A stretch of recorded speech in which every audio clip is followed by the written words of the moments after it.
Chapter 2. Kitty looked into the night. The thought of venturing outside made her feel wobbly inside. But how could she explain that to Figaro? He was expecting her to be a brave superhero. "What's happened?" she asked. "Is somebody hurt?" Figaro leaped onto Kitty's bed and flicked his tail impatiently. "There's an awful noise coming from the clock tower, and the animals in the neighborhood are in great distress. We have no idea what's making this dreadful racket. You must help." Kitty leaned her head out the window. The clock tower was a long way from her house, but she could hear a terrible, high-pitched howling. It sent a shiver down her back.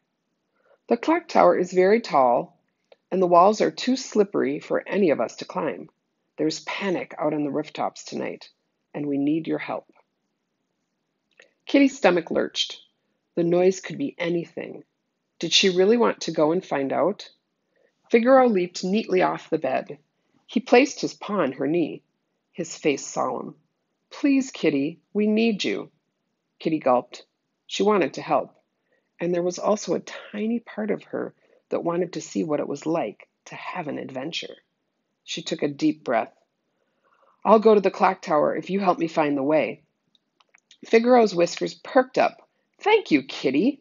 Every cat in Hallam City will be forever grateful." He skipped to the window, his white paws flashing. "Follow me. I'll take you there at once." Kitty's heart pounded as she climbed onto the windowsill.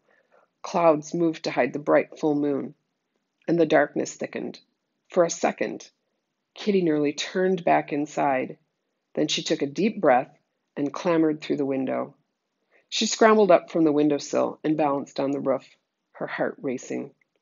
The shadows seemed to stretch toward her. She shivered as she gazed around, trying to spot the places she knew.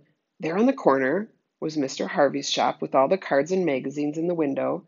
Beyond that was the park, with its tall trees and duck pond. The clock tower looked very small in the distance. The wind stirred and touched the back of Kitty's neck like a cold finger. A creature with wide wings swooped past with a terrible shriek. Kitty froze. Her breath stuck in her throat. "Don't worry, it's only a screech owl," said Figaro, bounding away across the rooftops. Kitty couldn't move. She clutched the chimney, and the bricks felt rough under her hands. She was just about to tell Figaro she wasn't really a superhero when suddenly there was a break in the clouds. Moonlight poured over the rooftops, turning everything soft and silver. Kitty felt her magical superpowers tingling. She narrowed her eyes and turned on her nighttime vision. Then she listened carefully and found she could hear lots of tiny nighttime sounds, from insects chirping to the whispering of the wind in the trees. Kitty let go of the chimney and felt her super balance kick in. It felt amazing. She skipped across the rooftops, light as a moonbeam. "Come on, this way," called Figaro, leaping from one roof to the next. Kitty jumped across easily. Then she tried a somersault and landed on her toes. Figaro nodded approvingly. Kitty smiled at him. The wind changed direction, and the terrible howling from the clock tower grew louder.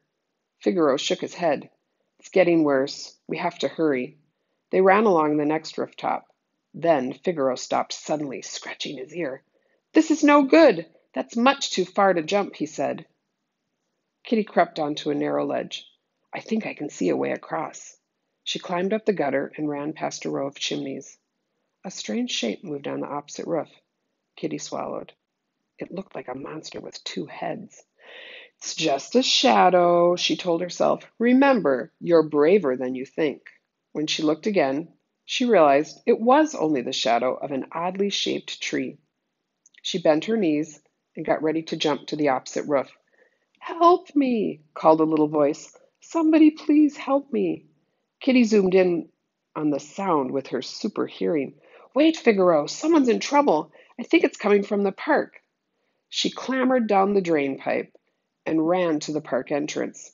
"Dear, dear!" Figaro puffed a little as he reached the ground. "What a terrible night we're having!" Leaving the city streets behind, Kitty and Figaro raced along the winding path that led through the park. The darkness wrapped around them like a blanket. and there was a crackling in the bushes. Kitty swallowed.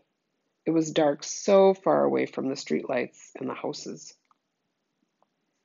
The path forked. Kitty hesitated, listening again for the cry. I'll search this way.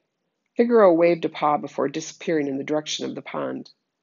Kitty took the other path, her night vision sharpening. As she dashed around a bend, she caught a glimpse of orange fur. A fox with a white-tipped tail lurked at the bottom of a tree. It glanced at Kitty and raised its black nose to sniff the air. Kitty backed away. The fox had a sharp glint in its eyes. Help me, called a tiny voice from the branches above. Kitty's heart raced. Someone was trapped up there.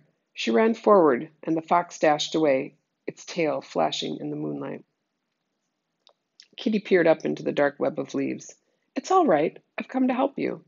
There was no answer. Hairs prickled on the back of Kitty's neck. My name's Kitty. Are you okay? The silence thickened. A fluttery feeling grew in Kitty's chest. Even superpowered sight wouldn't let her see through the tangle of leaves. Who was up there? And why wouldn't they speak to her? Kitty gulped. There was only one way to learn who had been calling for help. Finding a foothold in the trunk, she pulled herself onto the lowest tree branch and began to climb.